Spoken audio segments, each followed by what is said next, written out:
ಎಲ್ಲ ದ್ವಿತೀಯ PUC ವಿದ್ಯಾರ್ಥಿಗಳಿಗೆ ನಮಸ್ಕಾರ. ಇವತ್ತಿನ ಈ ವಿಡಿಯೋನಲ್ಲಿ ನಿಮಗೆಲ್ಲರಿಗೂ ಒಂದು ಮುಖ್ಯವಾದ ಅಪ್ಡೇಟ್ ನ ಬಗ್ಗೆ ತಿಳಿಸಲಿದ್ದೇನೆ. ಅದಕ್ಕೋಸ್ಕರ ಯಾರೆಲ್ಲೂ ಸ್ಕಿಪ್ ಮಾಡ್ದಂಗೆ ಈ ವಿಡಿಯೋನ ಕೊನೆವರೆಗೂ ನೋಡಿ. ಮತ್ತು ಇನ್ನು ನಮ್ಮ ಚಾನಲ್ಗೆ ಯಾರೆಲ್ಲ ಸಬ್ಸ್ಕ್ರೈಬ್ ಮಾಡಿಲ್ಲ ಬೇಗನೆ ಸಬ್ಸ್ಕ್ರೈಬ್ ಮಾಡ್ಕೊಳ್ಳಿ. ಯಾಕಂದ್ರೆ ಇನ್ನು ಇದೇ ತರ ಎಜುಕೇಶನಲ್ ಕಂಟೆಂಟ್ಗಳು ನಮ್ಮ ಚಾನಲ್ ನಲ್ಲಿ ಪ್ರತಿದಿನ ಬರ್ತಾ ಇರುತ್ತೆ. ಅದಕ್ಕೋಸ್ಕರ ತಪ್ಪದೆ ನಮ್ಮ ಚಾನಲ್ಗೆ ಸಬ್ಸ್ಕ್ರೈಬ್ ಮಾಡ್ಕೊಳ್ಳಿ.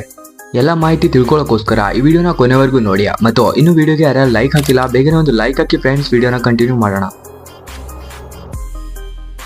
ವಿದ್ಯಾರ್ಥಿಗಳ ಇವತ್ತಿನಿಂದ ನಿಮ್ಮ ಎಕ್ಸಾಮ್ಗೆ 45 ದಿನ ಮಾತ್ರ ಇದೆ. ಅಂದರೆ ಮಾರ್ಚ್ 1 ನಿಮ್ಮ ಎಕ್ಸಾಮ್ ಸ್ಟಾರ್ಟ್ ಆಗುತ್ತೆ.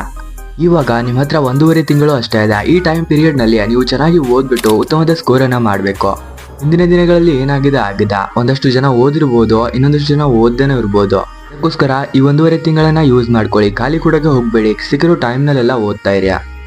ಎಲ್ಲ ನೋಟ್ಸ್ ಗಳನ್ನ ರೆಡಿ ಮಾಡ್ಕೊಳ್ಳಿ. ಚೆನ್ನಾಗಿ ಓದಿ, ಟೈಮನ್ನ ವೇಸ್ಟ್ ಮಾಡದೆ ಓದಿದ್ರೆ ಉತ್ತಮವಾದ ಸ್ಕೋರ್ ಅನ್ನ ಮಾಡ್ತೀರಾ. ಶಿಕ್ಷಣ ಇಲಾಖೆಯಿಂದ ಅಪ್ಡೇಟ್ಗಳು ಬರ್ತಾನೆ ಇರುತ್ತೆ. ಅದನ್ನೇ ನಮ್ಮ ಚಾನೆಲ್ ನಲ್ಲಿ ತಿಳಿಸ್ತಿರ್ತೀನಿ. ಅದಕ್ಕೋಸ್ಕರ ತಪ್ಪದೇ ಸಬ್ಸ್ಕ್ರೈಬ್ ಮಾಡ್ಕೊಳ್ಳಿ. ಇಲ್ಲಿವರೆಗೂ ವಿಡಿಯೋ ನೋಡಿದ್ದಕ್ಕೆ ಥ್ಯಾಂಕ್ ಯು ಸೋ ಮಚ್.